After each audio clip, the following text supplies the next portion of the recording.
Assalamu alaikum viewers. Today we are going to talk about further detail about connective tissue. In our last lecture मैंने आप लोगों को brief introduction दिया था about connective tissue and its functions. Then आज हम बात करेंगे connective tissue का जो पहला component होता है that is cell. दूसरा कंपोनेंट एक्स्ट्रा सेलुलर मैट्रिक्स होता है. तो पहले हम लोग बात करते हैं कि हमारे पास सेल्स किस टाइप के होते हैं कनेक्टिव टिश्यू में. तो हमारे पास बेसिकली दो टाइप्स आ जाती हैं सेल्स की, एक रेजिडेंट सेल्स और एक migrant cells. As their name shows that resident means रिहायशी. तो इसका मतलब है कि resident cells they are synthesized in the connective tissue and perform function there. ठीक है, कनेक्टिव टिश्यू में ही सिंथेसाइज हो रहे हैं और वहीं पे फंक्शन अपना परफॉर्म कर रहे हैं. Migrant means anyone that comes from outside, so they are synthesized elsewhere in the body और अपना फंक्शन परफॉर्म करेंगे कनेक्टिव टिश्यू में. इसमें हमारे पास रेजिडेंट सेल्स में हमारे पास आ जाते हैं fibroblast, myofibroblast, adipocytes, mesenchymal stem cells या एडल्ट स्टेम सेल्स हम इनको कह सकते हैं. और माइग्रेंट सेल्स में हमारे पास आ जाते हैं macrophages, mast cells, plasma cells and leukocytes.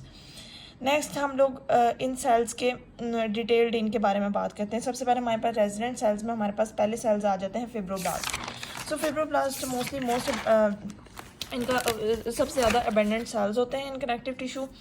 इनको हम दो टाइप्स में डिवाइड करते हैं, एक इनएक्टिव और एक एक्टिव. इनएक्टिव फिब्रोब्लास्ट को हम फिब्रोसाइट भी कहते हैं. और इनके डिफरेंसेस अगर हम देख रहे हैं तो सबसे पहले हम सेल की शेप के बारे में बात करते हैं कि दोनों की सेल की शेप में बेसिकली क्या डिफरेंस होता है. तो जो इनएक्टिव फिब्रोब्लास्ट है हमारे पास, या फिब्रोसाइट जिसको हम कहते हैं, उनके स्मॉल ओवाइड सेल्स होते हैं. और जो एक्टिव हुए हैं हमारे पास उनके लार्ज ऐसे स्पिंडल शेप सेल्स होंगे, लार्ज स्पिंडल शेप सेल्स, और इनके स्मॉल ओवाइड सेल्स होंगे. उसके बाद न्यूक्लियस की बात कर लें तो हमारे पास जो है इनका न्यूक्लियस फिब्रोसाइट का वो स्मॉल होता है और रॉड शेप पतला सा न्यूक्लियस आपको नज़र आएगा. और इनका एक लार्ज बड़ा सा ओवाइड न्यूक्लियस नज़र आएगा जिसके अंदर प्रोमिनेंट न्यूक्लियोलस नज़र आएगा. Nucleolus you already know about nucleolus. It is basically an aggregate of protein and RNA. Next we will talk about the cytoplasmic staining. इसकी साइटोप्लाज्मिक स्टेनिंग एसिडोफिलिक है और इसकी एक्टिव फिलामेंट्स की साइटोप्लाज्मिक स्टेनिंग बेसोफिलिक है. एक active filament का जो prominent feature है that is that there are some slender shape process extending out from these fibroblast, active fibroblast. इनका फंक्शंस क्या है, इन्होंने सिक्रीशन करनी है कोलेजन और इलास्टिन की. कोलेजन और इलास्टिक जो है हमारे पास फर्दर बना रहा है हमारे पास फर्दर जो बना रहा है वो फाइबर्स बना रहा है एक्स्ट्रा सेलुलर मैट्रिक्स में. सेकेंड हमारे पास प्रोटियोग्लाइकन्स और ग्लाइकोप्रोटीन्स जो हैं वो इनकी सिक्रीशन करेंगे, इनको सिंथेसाइज करेंगे और वो हमारे पास ग्राउंड सब्सटेंस बना रहे हैं. ये मैंने आपको पहली फर्स्ट लेक्चर में बता दिया था. Second we have the category of myofibroblast. Myofibroblast जो हैं हमारे पास दे हैव स्ट्रक्चर इनका थोड़ा फिब्रोब्लास्ट से सिमिलर होता है. इनके अंदर रफ एंडोप्लाज्मिक रेटिकुलम और गोल्जी अपैरेटस आ जाते हैं. रफ एंडोप्लाज्मिक और गोल्जी अपैरेटस फिब्रोब्लास्ट में भी प्रेजेंट होते हैं हमारे पास.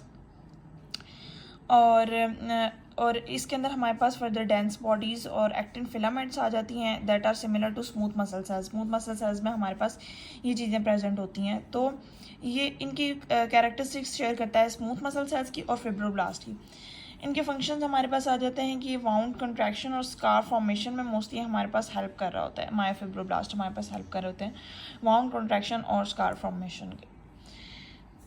और डायग्राम मैं आप लोगों को फिब्रोब्लास्ट की दिखा दूं. एक्टिव फिब्रोब्लास्ट में जो मैंने आपसे बात की कि ये देखिए हमारे पास जो सेल है इसकी देखिए हमारे पास ये स्लेंडर टाइप का है, रॉड टाइप का हमारे पास सेल है, जबकि जो न्यूक्लियस है वो बिल्कुल ओवॉइड सा है हमारे पास.